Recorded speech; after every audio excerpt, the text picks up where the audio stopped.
is considered by some to be the worst humanitarian crisis in the Western Hemisphere. Over the past 50 years, millions of Colombians have been driven from their homes by left-wing guerrillas as part of a civil war. Many of the ones who weren't killed now live in poverty here in Soacha, in the hills just outside Bogota, Colombia.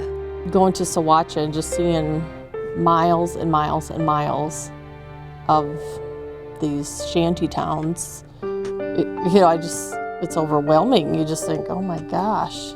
Michelle Short is spending a cold January day remembering her first trip to Soacha while she prepares gifts for her next trip there in April. Michelle, an accounts payable staff member for the Good Samaritan Society in Canton, South Dakota, is making washcloths and potholders for the residents at the Good Samaritan Society soup kitchen in Soacha. These gifts are just a small part of Michelle's effort to help. But for Michelle, there is one resident of Soacha to whom she's giving a much larger gift. The first picture I had of her, she just lived in a real, just kind of a tin pieced together shack with a dirt floor. By the time I got there the first year, they had actually moved her to an apartment or something because she had been robbed a couple times and not healthy. But they had already been able to find land. She is Concepcion Bologna, or Conchita as she is called, one of the many elderly people of Soacha who fled her land in southern Colombia and came to Soacha with nothing.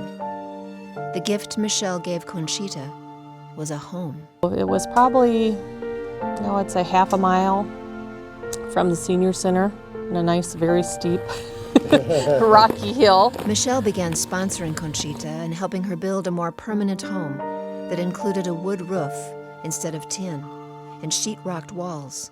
It is a place Conchita can now stay safe, warm, and dry.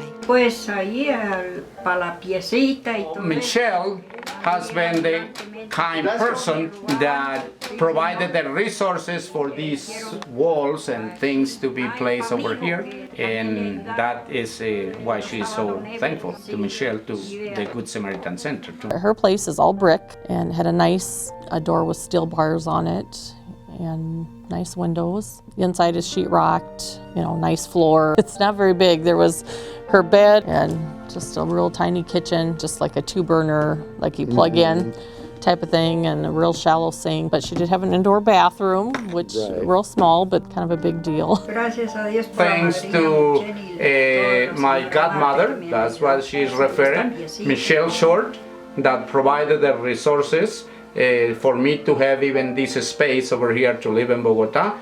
Michelle's work doesn't stop there. She has become a voice for the people of Soacha, telling their story to groups like this class in Canton. In return, the kids made valentines for Michelle to deliver to the elderly of Soacha. Michelle also does a bowling tournament every year to help raise money and sets up donation boxes so that her co-workers can help too.